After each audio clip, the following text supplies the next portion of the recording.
Hello বন্ধুরা, আশা করি তোমরা সকলে ভালো আছো। আমিও ভালো আছি।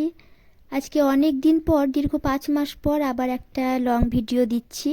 তবে এর আগে অনেকগুলো ভিডিও করেছি, কিন্তু কোনো না কোনো কারণবশত সেগুলো আপলোড করতে পারিনি।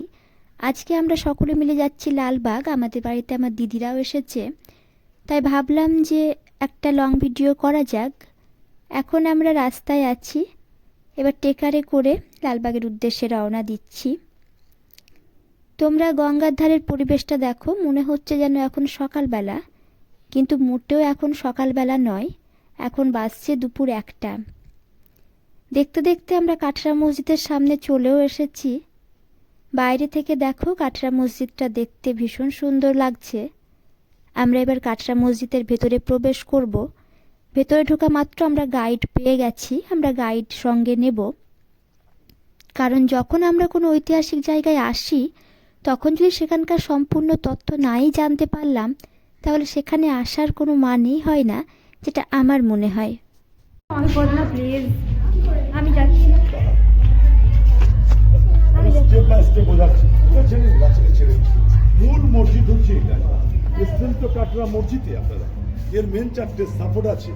দু সাইডে দুটো প্রদীপ জ্বালানো। ওয়েস্ট বেঙ্গলের মধ্যে মাথা রাখবেন, সবচেয়ে বড় মসজিদ হচ্ছে কাটরা মসজিদ। আর মুর্শিদাবাদ আমার বোনজিকে বললাম একটু ভিডিওটা করতে, এখন ওই ক্যামেরা ধরে ভিডিও করে দিচ্ছে, আর গাইড আমাদেরকে এখানকার সমস্ত ইতিহাসের খুঁটিনাটি তথ্য জানাচ্ছেন। এই কাটরা মসজিদ 300 বছর পুরনো। পরবর্তীকালে ভূমিকম্পের ফলে কাটরা মসজিদের অনেকটাই ক্ষতিগ্রস্ত হয়ে গেছে। আরও বিভিন্ন তথ্য আমাদেরকে দিচ্ছেন, যা শুনতে বেশ ভালোই লাগছে। গম্বুজের উপরেই ছাদ, এক্সট্রা কোনো ছাদ নেই। এই যে ইটকে সাজিয়ে স্টেপ করে করেছে, দেখেছেন? এই খাঁজকাটা টাইপের, এগুলো ASI archaeological survey of India. এদিকে আসুন। এই কাটরা মসজিদ তৈরি করেছিলেন মুর্শিদ কুলি খাঁ।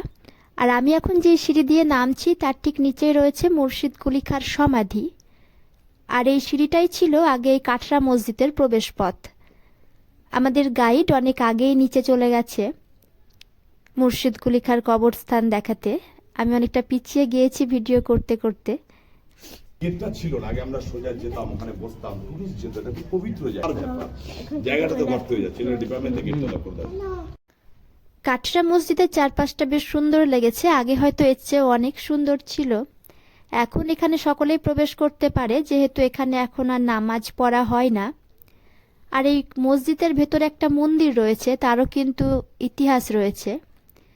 আমরা গাইডকে ছেড়ে দিয়েছি, গাইডের কাজ হয়ে গেছে। এবার আমরা নিজেরা একটু ঘুরে ঘুরে দেখছি চারপাশটা। আমাদের কাটরা মসজিদ ঘোরা হয়ে গেছে, এখন আমরা একটু বসে রয়েছি। আমার মেয়েটারও আর ভালো লাগছে না, কান্না করছে বাড়ি যাওয়ার জন্য। আর এদিকে দিদিরা ছবি তুলছে।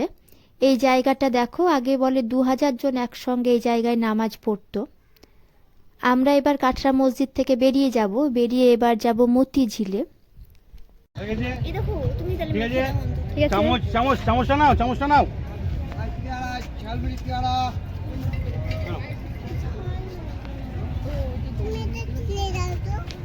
এই